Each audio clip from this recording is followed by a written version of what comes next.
આણંદના ખંભાતના સરકારી કર્મચારીને video viral કરવાની ધમકી આપીને 2 લાખની ખંડણી માંગવાનો ખંભાત રૂરલ પોલીસ સ્ટેશન ખાતે ગુનો નોંધાતા ડીવાયએસપી એસબી કુંપાવાતે પ્રતિક્રિયા આપી। કુખ્યાત અને રીઢા ગુનેગાર રમેશ વણકર સહિત સાગી રીતે ખોટા ભ્રષ્ટાચારના આરોપ લગાવી વિડીયો વાયરલ કરવાની ધમકી આપી હતી।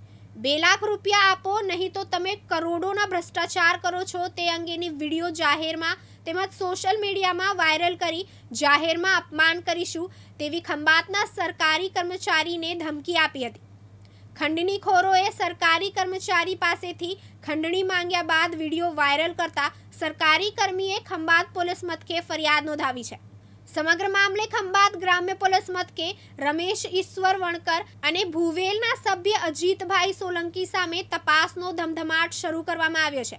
રોનક એન્ટરપ્રાઇઝ ઉંદેલ રાઠોડ નામના ફેસબુક પર રમેશ વણકરે પુરાવા વિના ભ્રષ્ટાચારના આરોપ લગાવી સરકારી કર્મચારીની પ્રતિષ્ઠાને નુકસાન પહોંચાડ્યું હતું। 107 કરોડના સરકારી પીવાના પાણીના પ્રોજેક્ટમાં આ અસામાજિક તત્વોના આતંક વચ્ચે તંત્ર હથિયારધારી પોલીસ પ્રોટેક્શન લઈ કામગીરી કરવા મજબૂર બન્યા છે। લુખ્ખા તત્વો દ્વારા સરકારી અધિકારી કર્મચારીઓ પ્રતિષ્ઠિત વ્યક્તિઓને વિડીયો વાયરલ કરી તોડ કરતા હોવાનું સામે આવ્યું છે। અગાઉ રમેશ વણકર વિરુદ્ધ સગીરા સાથે દુષ્કર્મનો કેસમાં સજા ભોગવી ચૂક્યો છે। આટલું જ નહીં 32 બાઇક ચોરીમાં પણ રમેશ વણકર સંડોવાયેલો છે। ચોરીના ગુનાઓ સહિત અન્ય ચેપ્ટર કેસો પણ જુદા જુદા પોલીસ મથકે નોંધાયો છે। ખોટા એટ્રોસિટીના કેસો કરી લેખિતમાં સમાધાન કરી નાણાં પડાવતો હોવાની ફરિયાદો પણ મળી રહી છે। ખંભાત પોલીસે સમગ્ર મામલે તપાસના ચક્રો ગતિમાન કર્યા છે।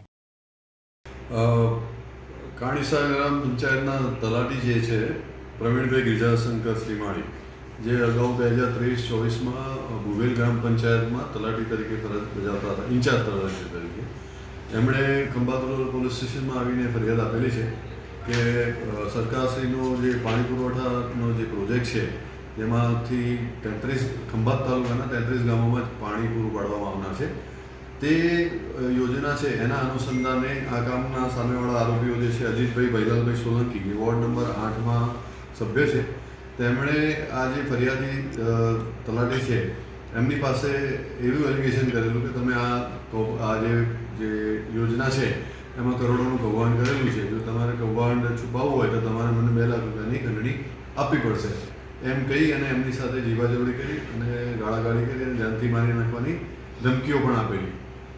અને તેમની સાથે સાથે એક બીજા આરોપી જે છે રમેશભાઈ ઈશ્વરભાઈ વણકર, એ પણ એમની સાથે મળેલા હતા અને એમણે એક ફેસબુક પેજ છે એમાં આ બાબતે ભ્રષ્ટાચાર થયો છે એ બાબતની માહિતી અપલોડ કરી અને વાયરલ કરેલી હતી, જેના અનુસંધાને ખંભાત રૂરલ પોલીસ સ્ટેશનમાં એક ગુનો દાખલ કરવામાં આવેલો છે, જેમાં અજીતભાઈ સોલંકી અને રમેશભાઈ વણકર એ બંનેના વિરુદ્ધમાં ગુનો દાખલ કરવામાં આવેલો છે, જે ગુનાની તપાસ હાલમાં ખંભાત રૂરલ પીઆઈ શ્રી કરી રહ્યા છે।